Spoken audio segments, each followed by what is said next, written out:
Hi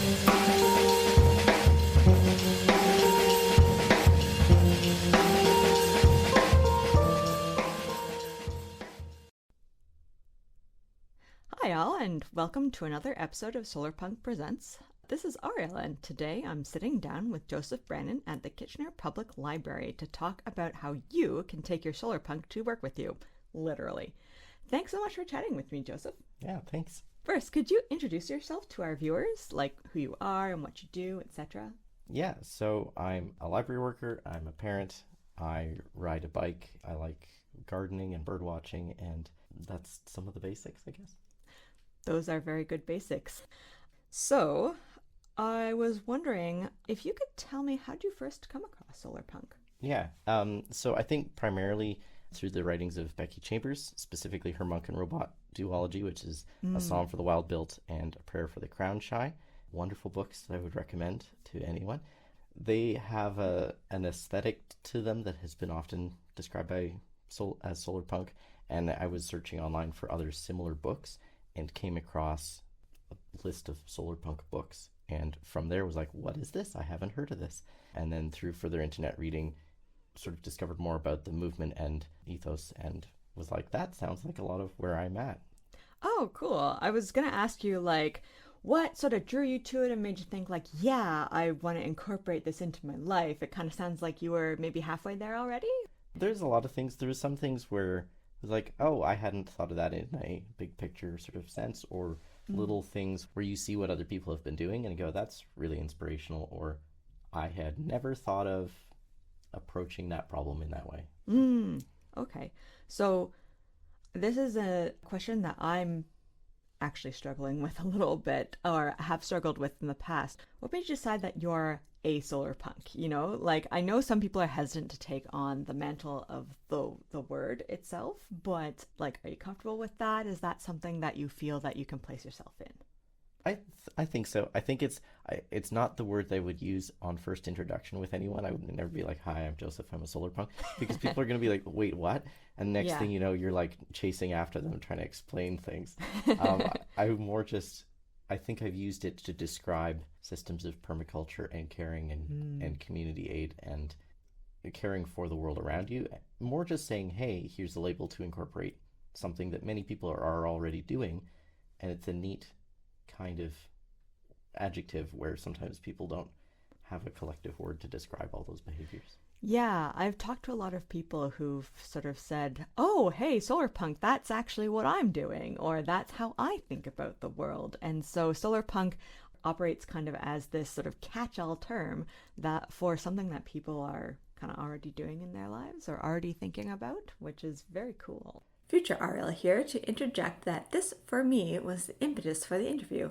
I kept attending events at a library that Joseph was also officially presiding over or organizing, and Joseph and I knew each other from a Solarpunk Discord, though only loosely. I decided I had to pick his brain not only about green initiatives at the library, but Solarpunk and his own library work in general. Alright, enough backstory. On with the interview. So KPL, which is short for Kitchener Public Library, has been having a series of workshops and talks that they organize and host on sustainable green living, and you can attend them for free. And I was wondering, Joseph, if you could tell me about your involvement with it. Yeah, so that initiative started a few years back. Initially, it was a program to rework the library's courtyard garden into a teaching vegetable garden. And so I wasn't involved with it in that stage of things when they initially started that project, but the sort of banner under which that project was done then sort of adopted the other different environmental programs. There was a lot of other environmental programs that would have fit in that category prior to that project banner. We used to have a series of talks with Waterloo Region Nature, which is a local organization here. There was a series of repair cafe programs, an annual DIY festival, which was a really neat thing, spearheaded by a librarian who had a real passion for a lot of... is that a thing that happens nowadays still? Sadly, it isn't. It would be really cool to bring it back. Yeah, it would be. It was very much tied to us. Like, there was a specific staff member here who it was her passion, and she had put a lot of work into gathering together different community groups and vendors that could participate in that. She left to work at a different library, but Okay. but it was a really big project to put that on annually. But it was a really neat thing. There was stations there about coding and building little circuit boards. There was things about making beeswax wraps and mending clothes. There was all kinds of other things there. Oh, wow, that sounds super fun. So this was something that was just kind of going on already when you first joined the library? Yeah, there's always okay. been, I think, a certain number of programs about sustainability and environmentalism. Now they're just under one subject banner. Okay, so were you part of that kind of formalization? Was that going on kind of when you joined the library then? I think it was a couple years after, and like not so much that I was involved with it, but some of my programs then fell under that new banner. Oh, okay. Yeah. So, all right. So I was going to ask what sort of the reception was like from the library itself, but it kind of sounds like this sort of was generated from the library and it was already going on. So Yeah. I guess reception to, individual programs and workshops would vary, right? Yeah, I mean, the response from the community has been great. It can vary a lot based on, is there some other event in the community and no one is at your program because they're all doing a different thing. Right. But for the most part, the programs are really well attended and really well appreciated. We had one recently that was taking on climate change in the community, in your home and beyond, run in partnership with Reap Green Solutions. And it was a really cool discussion program where the facilitator was pulling in feedback from all the attendees and talking about what they're doing in their own lives and stuff. And it was a fantastic program. That's great. I was going to ask, what have been some of your favorite ones? Yeah, so that's one. There's another series that myself and some other colleagues have run this past summer as well as last year, which was a bike ride and book club sort of combo. We didn't have a specific book, but we went on a bike ride first that was a beginner approachable level bike ride, and then would stop in a park or green space and talk about what you've been reading recently about sustainability or environmentalism or cycling. And it could be anything. It could be nonfiction, it could be fiction, it could be graphic novels or a movie or something, and just bringing those interesting ideas together. And often people would leave with new things to read. Oh, that's awesome. People draw their inspiration, not just for Solarpunk, but I think specifically also for these green initiatives from what other people are doing and also from, the books that they read. And so sharing that with other people, that sounds like a great idea. So what's the, typical attendee or is there a typical attendee? I would say there isn't.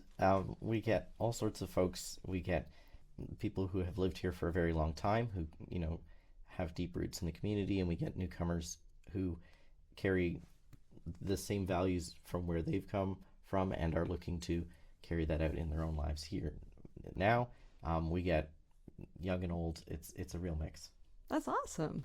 Are there some workshops that are more difficult to get approved than others, or are they mostly sort of like under the same banner, and so it's, just it doesn't matter really what the content of the workshop is so much? Yeah, it can vary a bunch. So some things, like if you have a guest speaker come in from a university or college, they're an expert in their field, they say they'll do it for free, you just have to find a date. That's pretty easy. That comes at no cost to the library, and they are doing the hard work. When it's something that's a more creative component to it or requires more steps and more work, that can be a little trickier. The bike programs, we had to think through liability, and as a bigger organization that has to think through those things, sometimes there's things where we're like, okay, is this a thing that we can have someone fill out a waiver for, or is there extra hoops to jump through? Right. And then also the amount of staff and staff time. The bike program, we had 2 staff bike riders with the group going out, so one in front and one in back to keep the group together. And it was weather dependent. We had a date scheduled each month from April through September this season, and sadly, like, only 2 or 3 of them went ahead. Oh no. Because we had thunderstorms, heat warnings, and wildfire smoke. Oh my goodness. And so many of them just got canceled the day of because, we still need to be safe with the group that we're going out with. Yeah. It's such a testament to the way that we're kind of realizing that, yeah, we can't just do whatever we want. It has to be dependent on the climate. And the climate's getting a little weird these days. So, Yeah, absolutely. yeah. Is that something you end up talking about with people? Like, this workshop series is something that allows you to integrate Solarpunk into your work life. And so, can you tell me about, like, do you talk about Solarpunk with people? Do people come to the workshops to discuss Solarpunk? Are they already familiar with the term, or is this sort of a new way for them to think about sort of the overarching structure of climate change? Yeah, I think the word itself doesn't really get used a lot. It's Mm. not something that I bring up unless there's like the conversational space to explore that. But I think there's so many people who are engaged with ideas of sustainability in their community and with thinking about that locally and globally.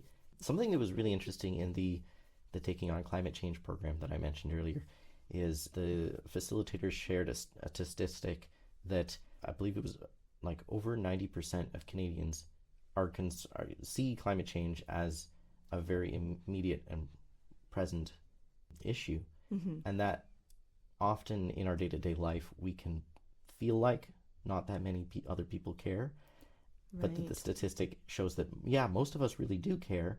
We might just be like a little unmoored from knowing what the next steps are that we can take when there's systemic issues and things at play.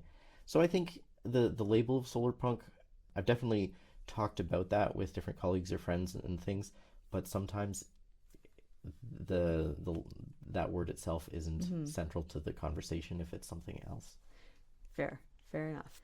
What you were saying about, people, like, there's this overwhelming number of people who are concerned about the climate, but we're not, like, we're so atomized that we're not really sure Yeah. what everybody's doing about it, or what the best way is to go about doing something about it. It reminds me of have you heard of the oh shoot, I forget if there's like an actual official name for it, but it's something to the effect of the solar panel effect.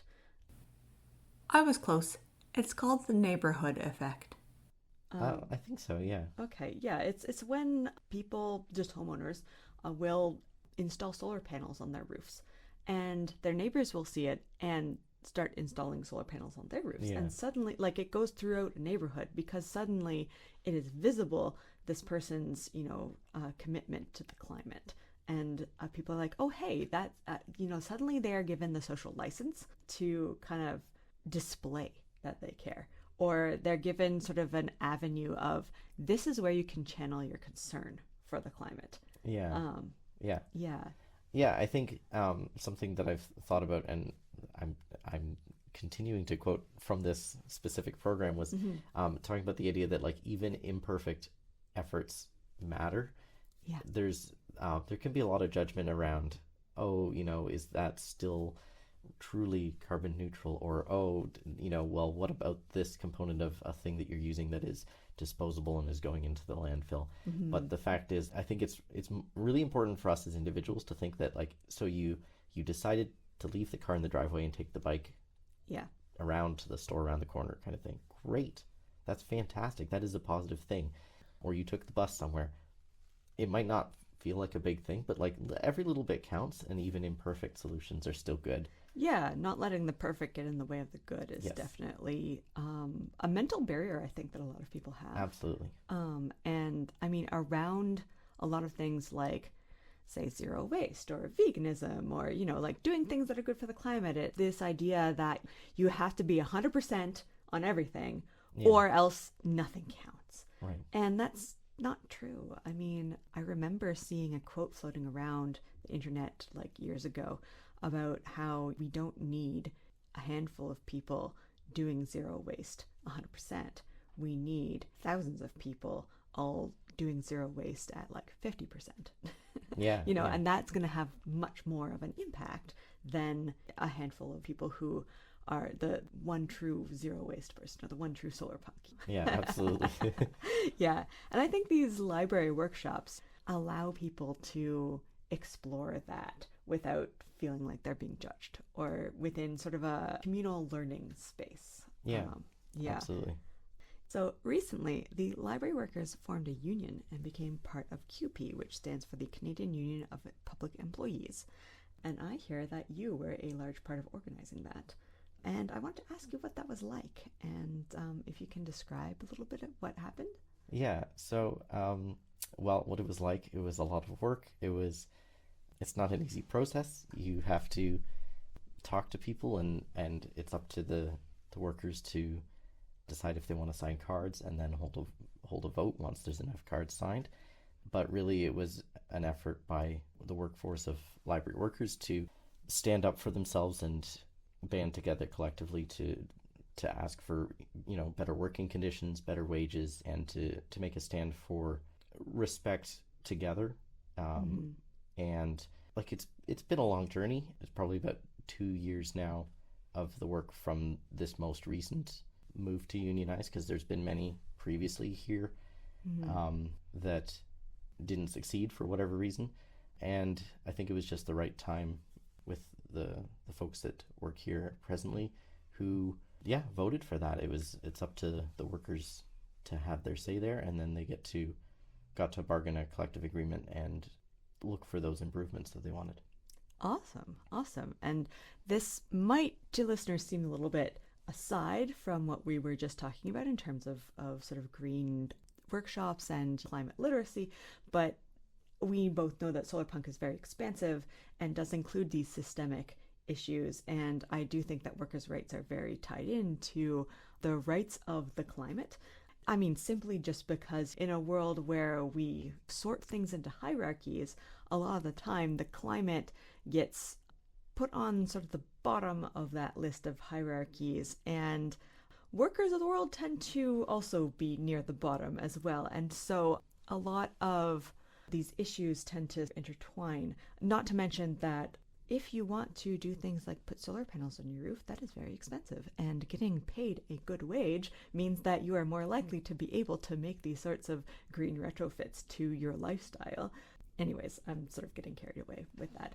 So I just wanted to explain, because it seemed a bit of an abrupt switch, but I do think that it's very intertwined and very sort of part and parcel of the whole thing. Yeah, I mean, it's been great to see the workforce be able to secure better rights with respect to, there were many gaps previously where workers wouldn't be able to have a say on specific things, or were just bound by the way things had been for quite a while without room to improve. And that's not to say that it's perfect. There's all sorts of other systemic challenges that workers, not only here, but across the country and across the world, still face. But every little step counts, and those things are encouraging. Yeah, for sure. I mean, like, if we're speaking about Solarpunk being about a just and sustainable world, I mean, we're talking about justice for the climate, but also justice for the workers and people who actually live on this planet. And sustainability in terms of not only sustainability like being green and environmentally friendly, but also sustainability in terms of like, are you going to stay at your job because you like it and it actually pays you well and you have good benefits? Yeah. Or is that a sustainable way of living and continuing to have life? Yeah. Okay, back to the workshops. I wanted to know if there are any that you would specifically like to run in the future. If you could sort of get any guests, if applicable, or for any length of time, and if budget weren't any issue, and sort of blue skying here. So there definitely are, some of which I've written up the ideas for consideration for either the coming year or in the future. Something that I'm always cognizant of with programs about sustainability and the conversations around that is that many actions about sustainability are a lot easier from a position of privilege for anyone who owns their own home, and all those factors come into play. There's a really interesting book that I've recently read about. It's called Everyday Permaculture, and the book is written by an Australian author whose name I can't remember. I'll look it up. It starts off saying this book presumes that you rent or do not have access to the full scope of owning your own space, or it presumes that you might live in an apartment. Oh, that's wonderful. and it gives ways that people can practice permaculture within those spaces, and might not be able to make big modifications to their home, or to retrofit something that might not be energy efficient. There's some really interesting handouts as well from a institution at the University of Waterloo that talks about changes you can make to manage high heat in your home during the summer. Yeah. They've made a whole separate handout for people who live in apartments. There's Nice. zero cost or very low cost changes. Then there's ones that cost a little bit more, and then there's ones where it's, is it an idea that you can work with the building manager, building owner to suggest, or that building owners who want to make a change to the efficiency of a building could. Because so often conversations are like, oh, just install solar panels on your roof, but that is incredibly expensive. I've looked at it and gotten a quote for the house that I'm fortunate to own, but it's like, all right, we'll save for that maybe in 10 years, right? Yeah, no, same here. So in the meantime, what can I do to use less energy in my home? Yes, yeah. And tying back to the idea of workers' rights and getting paid a living wage, but also a, like solar panel wage would be nice. I want that solar panel money. But yeah, when I was living in apartments and renting, I was so frustrated because there didn't seem to be any resources really for people who rent, for people who are in any other housing configuration than owning their own home. So this is really heartening to hear. Yeah. Another resource that I would point out is the Low Tech magazine. It's a website that you can find online when it's been sunny enough in Barcelona. It is a solar-powered website. If it's been too cloudy for too many days, the website will be offline. So just wait a few days. They'll get some sunshine. It'll be back up. They had a post up there recently about solar shades, and especially with apartment balconies, and how to build a cheap one that could work with the different sorts of railings and things you might have, especially if you have a south-facing balcony, which can generate a lot of heat. Oh, nice. I've heard a lot about balcony solar coming out of Europe, Germany specifically, and that's probably a whole other episode. Don't worry, I won't expect you to be an expert on that, but it does seem like something that's picking up, and that's just another example, I think, of the way that if you rent, suddenly there are more options, which is lovely. Yeah. Yeah. Now, Joseph, if someone wanted to start some sort of workshop series like this, or even just bring in speakers to their own local library about green issues and sustainability, do you have any advice for how they might go about doing that? Yeah, I would say, first off, talk to the staff at your library. They might be already working on something, you never know. Or look at what other libraries are offering and say, hey, could we bring the example and say, could we do something like this here? And also, check what else is going on in your community, because as a library worker, if there was someone else who I can bring in who's already doing the work or who has expertise in a certain area and can highlight what they're doing, that's a lot easier than me starting from scratch. So I'm sure in many different places there are experts or people who are involved in their community who have established work that could be highlighted, that could benefit from that extra audience that a library program could offer. Yeah, so maybe collaboration between the library and between these other organizations within the community could be possible. Yeah, for sure. A library that I think does some really interesting work is the Halifax Public Library. Their website has a climate action landing page. It has local government resources, national and regional government resources, pages where you can see data around sea level change, forestry levels, and then just sort of some blog posts about what individuals can do in the community. And then it also has all their library programs as well. Oh, that's super cool. It's so nice to have that information all in one place where people can access it. I wonder if someone has their own green initiative, say they're involved in a green nonprofit in their community and they would like to collaborate with their local library. Do you have any advice on how to sort of get started with that? I would say just reach out and find out who the right person is at that library to speak with. If something is a nonprofit or a community group, that's always easier for a library to say yes to than something that's going to cost money. Public libraries are working with pretty stringent budgets in most places around the world. I haven't heard of any that are rolling in it. piles of money and can't put any more solar panels on the roofs of their libraries. I'm sure there might be some Oh no, we have somewhere. too much money for the books. Yeah, That would be such a wonderful problem to have. it would be. I'd love that. Well, thank you so much, Joseph, for sitting down with me today and talking a little bit about this wonderful initiative and how people can get involved in maybe creating their own initiatives in their own communities as well. Yeah, thanks for having me.